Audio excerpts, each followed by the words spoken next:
नमस्कार, मैं हूं अब्बास अली रिजवी और आप देख रहे हैं न्यूज़ 91 राजस्थान। न्यूज़ 91 के ख़ास कार्यक्रम हेलो डॉक्टर में आपका स्वागत है।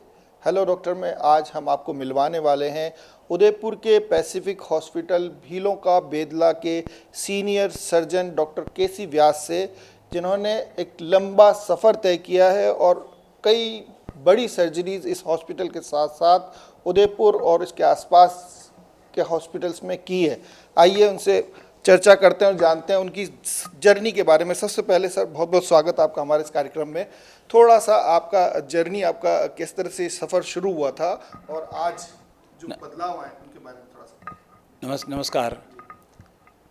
जब मैं अपने पिछले बैकग्राउंड से जाता हूँ तो ये सारी बात होगी 9th क्लास से, जब टीचर ने पूछा था कि भाई अब हाथ खड़े करें जो डॉक्टर बनना चाहता है, तो शायद उनमें से मुझे ध्यान है 2 या 3 बैच में से हाथ खड़े किए थे।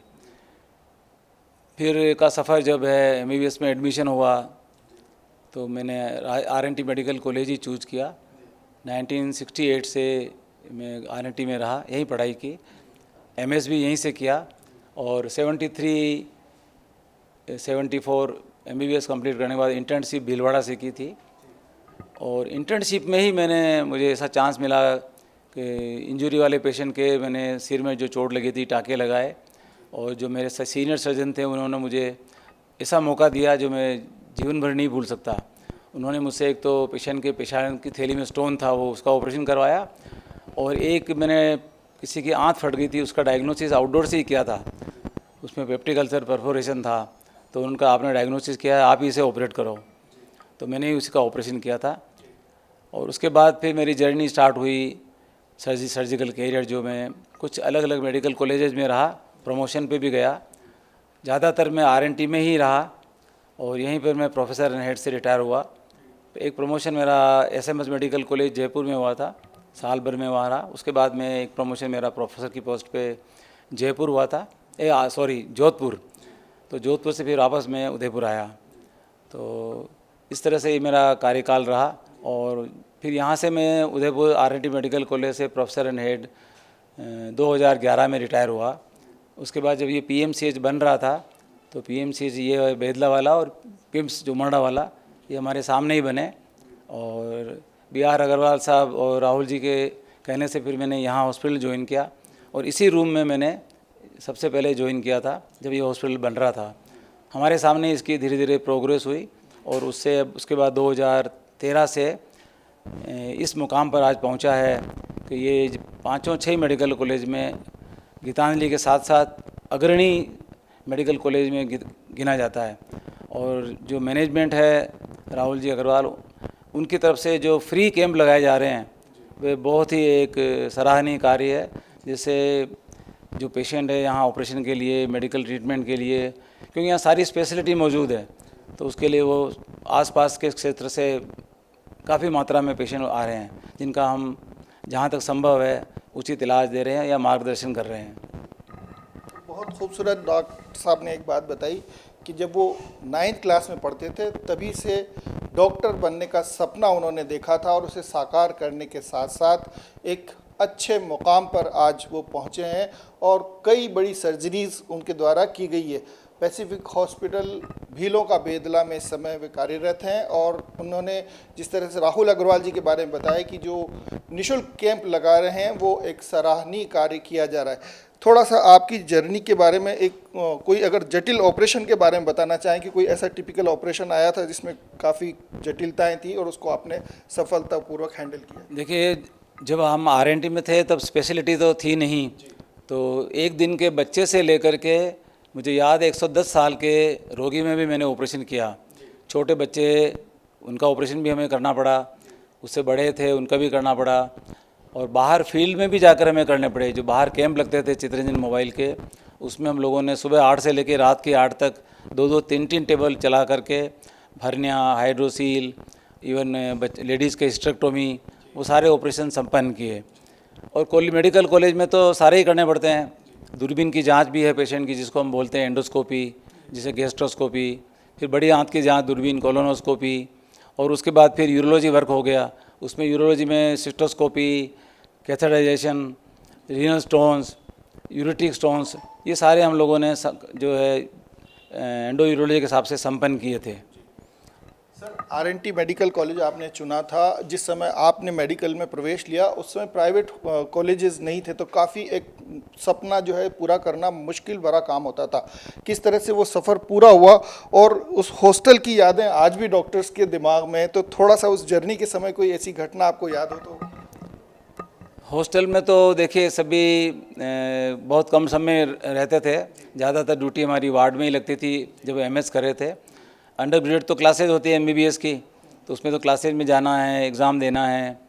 इंटर्नशिप भीलवाड़ा की, फिर पोस्ट ग्रेजुएशन मैंने यहीं किया, तो उसमें तो सारा का वार्ड संभालना फर्स्ट ईयर में। सेकेंड ईयर में रजिस्ट्रारशिप मिलती है, तो उसमें ऑपरेशन भी जो हमारे सीनियर डॉक्टर्स थे, जो यूनिट हेड थे, उनके साथ सहयोग करते थे। और थर्ड ईयर में तो हमें कुछ ऑपरेशन भी करने पड़ते थे, तो वो सभी सारे कार्य हमने प्रोस्टेट के ऑपरेशन, गाल ब्लैडर के ऑपरेशन, अपेंडिक्स के ऑपरेशन और जो एक्सीडेंट केसेज है उनके ऑपरेशन सारे ही किए। जो इवन चेस्ट ट्रामा भी मुझे याद है, एक पेशेंट नाथद्वारा से आया था, उसके हार्ट में किसी ने चाकू लगा दिया था, तो उसकी ब्लीडिंग जो है हार्ट के चारों ओर भी हो रही थी, चेस्ट में भी हो रही थी और पेट में भी हो रही थी। तो पेट खोला तो पेट में ब्लड निकला, फिर ऊपर देखा तो वहाँ से भी ब्लड आ रहा था डायफ्राम के थ्रू। चेस्ट खोला तो चेस्ट और एब्डोमेन दोनों एक साथ खोले। फिर हार्ट के जो चारों ओर जो झिल्ली होती है इसको ओपन किया, तो वहाँ देखा तो हीमोपेरिकार्डियम था उसके हार्ट के बाहर, और हार्ट का जो लेफ्ट वेंट्रिकल है वो पीछे से ब्लीडिंग हो रही थी। जो ही हार्ट कंट्रैक्ट करता ब्लीडिंग बंद होती, हार्ट जो रिलैक्स होता ब्लीडिंग हो जाती थी। तो उसको वहाँ पर हमने सूचना लगाए और उससे सफलतापूर्वक रिकवर किया। तो चेस्ट में से ब्लड निकाला, चेस्ट ट्यूब डाली, पेट में से ब्लड निकाला, पेट में एक ट्यूब डाली, और पेशेंट वो अच्छी तरह से अच्छे रिकवर हो चुका था। और एक तो याद मुझे ये अच्छी तरह से आता है जो चेस्ट, बाकी तो हमने सारे ऑपरेशन जो थे चेस्ट के भी किए, पेट के भी किए, आमाशय के भी किए, भोजन नली के कैंसर के भी किए, बड़ी आंत के कैंसर के किए, बच्चादानी के किए, किडनी कैंसर भी था वो भी सब किया था। तो क्योंकि उस टाइम स्पेशलिस्ट की कमी थी, इवन जो है हेड इंजरी के केसेस थे उसमें भी हमें बर होल करके सिर में 2-2, 3-3 या दोनों तरफ 2-2, 4-4 बर होल करके ब्लड निकालने का काम किया था, क्योंकि न्यूरो सर्जिकल सेंटर यहाँ था नहीं। और सारे कुछ पेशेंट जो थे बेहोश, उनको भी जो सांस तक भी हमें एक अम्बू बैग से देते थे। तो मरीज के अटेंडेंट होते थे, उनको कहते भाई आप लेके इसको अम्बू बैग से आप सांस दीजिए। ये जो वेंटिलेटर आज आ गए हैं, आज तो उस वेंटिलेटर के ऊपर छोड़ सकते हो आप पेशेंट को, तो वेंटिलेटर जो है सफलतापूर्वक कार्य करते हैं। और कुछ पेशेंट थे उनको कुछ अहमदाबाद का ट्रेंड था उस टाइम कि अहमदाबाद ले चलो, अहमदाबाद ले चलो, तो न्यूरो सर्जन वहाँ एक अवेलेबल थे, तो उनके पास भेजा करते थे। बाकी पेशेंट कुछ लोग जो हैं अपनी मर्जी से जाते थे, बाकी जो खास करके ये एमपी से पेशेंट बहुत आते थे महाराणा भोपाल चिकित्सालय में, और लोकल तो थे ही, तो जो भी हमें कार्य मिलता था हम सफलतापूर्वक करते थे। सर, आपने जिस तरह से बताया अहमदाबाद जाने का ट्रेंड था, अभी भी, अब हालांकि बहुत कम हो गया, लेकिन आज भी लोगों के दिमाग में है कि कोई अगर जटिल ऑपरेशन है तो हमें अहमदाबाद या मुंबई जाना पड़ेगा। मेरे एक परिचित की जो वाइफ थी, उनके गाल में 2 नसें सर आपस में चिपक गई थी और वो दोनों करंट मार रही थी। तो उदयपुर में कई जगह उन्होंने ऑपरेशन की बात की, तो एक माइक्रोस्कोप के बारे में बताया गया कि वो बॉम्बे में अवेलेबल है और ऑपरेशन के लिए उन्हें बॉम्बे जाना पड़ा। अपने इस क्षेत्र में उदयपुर में कितना डेवलपमेंट हो गया, माइक्रोस्कोप और इन चीज़ों का कितना योगदान है? नहीं, माइक्रोस्कोप तो अभी आजकल भी जो है देखिए आई वाले डॉक्टर भी यूज़ करते हैं, ईएनटी वाले भी यूज़ करते हैं, और प्लास्टिक सर्जरी वाले डॉक्टर उनको भी माइक्रोस्कोप यूज़ करना पड़ता है, क्योंकि वो बहुत धागे जो हैं 7-0, 8-0, 10-0 तक यूज़ करते हैं। बाईपास सर्जरी हार्ट की CABG, उसमें भी जो है कोरोनरी आर्टरी को जो है जोड़ना पड़ता है, तो उसमें भी वो सूचर बहुत बारीक लगाते हैं, तो वहाँ भी वो लोग यूज़ करते हैं ऑप्टिकल ग्लासेज, या फिर जो है माइक्रोस्कोप तो ENT वाले, प्लास्टिक सर्जरी वाले, और जो माइक्रो सर्जरी करते हैं जैसे अंगूठा कट गया, उंगली कट गई, एल्बो से हाथ कट गया, तो उसमें धमनी को धमनी से जोड़ना, तंत्रिकाओं को तंत्रिकाओं से जोड़ना, टेंडोन को टेंडोन से जोड़ना एक बहुत बड़ा विशिष्ट कार्य होता है। तो जो लोग दक्ष हैं उसमें वही कर पाते हैं। सर, बस चलते चलते आपसे चाहते हैं कि जो लोग अभी भी अगर अहमदाबाद या मुंबई का रुख कर रहे हैं, उन्हें किस तरह से भरोसा दिलाया जाए कि उदयपुर में और ख़ास करके भीलों का बेदला जो पैसिफिक हॉस्पिटल है उसमें काफ़ी बेहतर सुविधाएं उपलब्ध हैं और किसी भी तरह का ऑपरेशन यहाँ पर भी संभव है, क्योंकि सर वहाँ जाना भी काफ़ी एक कठिन कार्य होता है और कई सारी मुश्किलें आती हैं। तो उदयपुर में कितना उनको किस तरह से भरोसा दिलाया जाए, विश्वास हो कि उदयपुर में ज़्यादा बेहतर ऑपरेशन हो सकता है? RNT मेडिकल कॉलेज और गीतांजलि मेडिकल कॉलेज और उसके बाद 5 मेडिकल कॉलेज खुलने के बाद फिर प्राइवेट हॉस्पिटल भी अच्छे डेवलप्ड हैं यहाँ, तो उनमें पेशेंट का जाना तो बहुत कम हो गया है अहमदाबाद। पर कुछ लोग जैसे संतुष्ट नहीं हुए व्यवहार से, इलाज से, डायग्नोसिस से, तो वे लोग अहमदाबाद की ओर रुख करते हैं। अहमदाबाद का भी इलाज अच्छा है, एडवांस केयर मिलती है वहाँ के हॉस्पिटल कॉरपोरेट हॉस्पिटल हैं, तो लेकिन खर्चा बहुत होता है वहाँ। तो यहाँ जो सुविधा घर में मिल जाएगी, पेशेंट को उठना बैठना, रिलेटिव्स को सोना करना, वो उनकी जो सुविधा घर में मिलती है वो बाहर बड़ी दुविधाजनक होती है। बाहर आज हमें भी जाना पड़े तो 2 बार सोचना पड़ेगा, और कॉस्ट तो है ही है बाहर के अस्पतालों की, क्योंकि बाहर के जो अहमदाबाद के चिकित्सक हैं वे भी काफ़ी अच्छे ट्रेंड है। हालांकि अब तो देखिए आप, अहमदाबाद के डॉक्टर भी जो हैं यहाँ आके कैंप लगाते हैं, उदयपुर में आकर के संडे को है, कभी मंथ में हैं, तो उनका भी ड्रेनेज यहाँ से मिल जाता है उन लोगों को, तो वो फॉलोअप करते हैं ताकि उनका भी जो है सेवाएँ बनी रहे। उदयपुर के स्पेसिफिक हॉस्पिटल बेलों का बेदला के बारे में क्या आप संदेश उदयपुर और आसपास के जोड़े, क्योंकि सर ये संभाग का चैनल है, बांसवाड़ा तक लोग हमारे चैनल को देखते हैं। डूंगरपुर, बांसवाड़ा, चित्तौड़, राजसमंद के लोगों को किस तरह से संदेश देना चाहेंगे कि वो अगर बीमारियों से जूझ रहे हैं तो उन्हें पहले गुजरात, अहमदाबाद या मुंबई का रुख करने से पहले उदयपुर में भीलों का बेदला हॉस्पिटल की जो पैसिफिक हॉस्पिटल है उसमें आना चाहिए, ताकि उन्हें बेहतर इलाज की सुविधा अगर यहाँ मिल जाए तो तमाम मुश्किलों से बचा जा सकता है। देखिए हमारे यहाँ राहुल जी अग्रवाल की जो दूरदर्शिता है उससे इमरजेंसी जो हॉल है बहुत शानदार बनाया है, कॉरपोरेट हॉस्पिटल जैसा है, और आते ही चिकित्सक की सेवाएं मिल जाती हैं, 24 घंटे ड्यूटी पे रहते हैं। और उधर रिसेप्शन एरिया देखिए आप, रिसेप्शन एरिया को इतना अच्छा डेवलप किया है, इवन कोई बुज़ुर्ग है तो उसके भी कुर्सी लगा रखी ताकि वो बैठ करके अपना चिरंजीवी कार्ड या RGHS कार्ड को पूर्ण करवा सके। सारे अलग अलग काउंटर बने हुए हैं, और जो काउंटर पे लोग बैठे हैं वे बहुत हेल्पफुल हैं, बहुत अच्छी तरह से बात करते हैं, पेशेंट को समझाते हैं, गाइड करते हैं। फिर रिसेप्शन एरिया से उनको पर्ची मिलती है, तो जिस डॉक्टर को दिखाना हो या जिस डॉक्टर का OPD हो उन्हें वहाँ भेज दिया जाता है। यहाँ जो सहायक कर्मचारी है वे भी पेशेंट को व्हील चेयर पर लेने को तत्पर रहते हैं, गाइडेंस अच्छी मिलती है। कुछ सपोर्टिंग स्टाफ है, जो टीम है, वो लोग पेशेंट को वहाँ पहुँचाना है, डॉक्टर से मिलाना है, ये कार्य संपादित करते हैं। फिर दूसरी बात, स्पेशलिटी के हिसाब से देखा जाए तो plastic surgery, onco surgery, gastrointestinal surgery, urology surgery, orthopaedic surgery, सारी एडवांस सर्जरी यहाँ हो रही है। इसके साथ साथ गायनी का जो क्षेत्र है उसमें इतनी डिलीवरी करा पा रहे हैं संपूर्ण सफलतापूर्वक, चाहे सिजेरियन हो चाहे नॉर्मल डिलीवरी हो।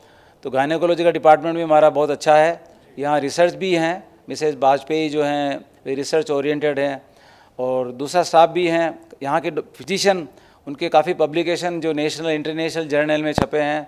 ऐसा ही सर्जरी डिपार्टमेंट है, पीडियाट्रिक डिपार्टमेंट है, आई डिपार्टमेंट है। आईज में तो देखिए आप कितने कैटेट के ऑपरेशन हो रहे हैं, तो बहुत सफलतापूर्वक कार्य कर रहे हैं। तो सारी टीम यहाँ, और यूरोलॉजी डिपार्टमेंट, वो चाहे गुर्दे की पथरी हो, चाहे पेशाब की नली की पथरी हो, पेशाब की थैली का कैंसर हो, चाहे प्रोस्टेट कैंसर हो, चाहे गुर्दे का कैंसर हो, ये सारे कार्य यहाँ ऑपरेशन जो है सफलतापूर्वक संपादित किए जा रहे हैं। बहुत बहुत धन्यवाद सर, आपने हमारे लिए समय निकाला। तो जैसा डॉक्टर साहब ने बताया कि पैसिफिक हॉस्पिटल भीलों के बेदला के निदेशक और संस्थापक राहुल अग्रवाल सर का जिस तरह से डेडिकेशन है इस हॉस्पिटल को लेकर, आज वही वजह है कि ये हॉस्पिटल कई क्षेत्रों में अग्रणी और एडवांस चिकित्सा के साथ एक कॉरपोरेट हॉस्पिटल की तरह अपना सफ़र तय कर रहा है। और राहुल अग्रवाल सर और उनकी टीम मिलकर इस हॉस्पिटल के साथ यहाँ की चिकित्सा व्यवस्थाओं को इतना सुदृढ़ करने के लिए जुटे हुए हैं कि यहाँ आने वाला शख्स इस बात को लेकर 100% आश्वस्त हो जाए कि उसे यहाँ सबसे बेहतर इलाज मिल सकता है। अहमदाबाद या मुंबई जाकर जो सुविधाएं उसके मिल रही है वो उनसे ज़्यादा बेहतर सुविधाएं उदयपुर के पैसिफिक हॉस्पिटल भीलों का बेदला में उपलब्ध है। तो एक और कुछ कहना चाहूँगा कि राहुल जी अग्रवाल ही नहीं, उनके सुपुत्र और उनकी टीम एक्सेलेंट काम कर रही है। उनकी पत्नी मैडम प्रीति अग्रवाल भी यहाँ आती हैं, देख रेख करती हैं, सामाजिक कार्यों में भाग लेती हैं। यहाँ एक MG वासनी साहब हैं, वे भी यहाँ इतने कैंप लगा चुके हैं कि बैंक कर्मचारी हैं, किसी इंस्टीट्यूशन के जो कर्मचारी, उनको सबको नाश्ता करवाना, फ्री कैंप लगाना, ब्लड कैंप, डोनेशन कैंप, चाहे उनकी जांचों के बारे में जो कैंप है वे भी अच्छी तरह, और उनको लंच देना, वापस लाना, ले जाना, पहुंचाना, ये बहुत अच्छी तरह से ये कार्य सारे संपादित किए जा रहे हैं। तो पूरी टीम और पूरा परिवार राहुल अग्रवाल सर का इस हॉस्पिटल को बेहतरीन सुविधाओं के साथ सुविधा संपन्न करने में जुटा हुआ है।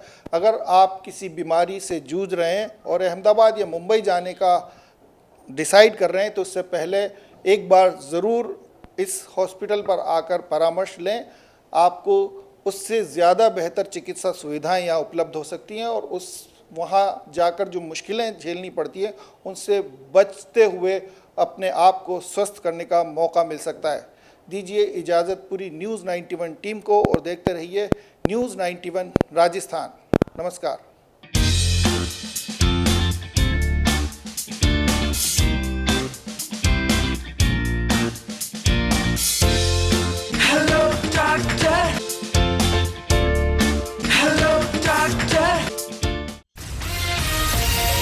ये है चैनल 91 प्लस नेटवर्क और आप देख रहे हैं न्यूज़ 91।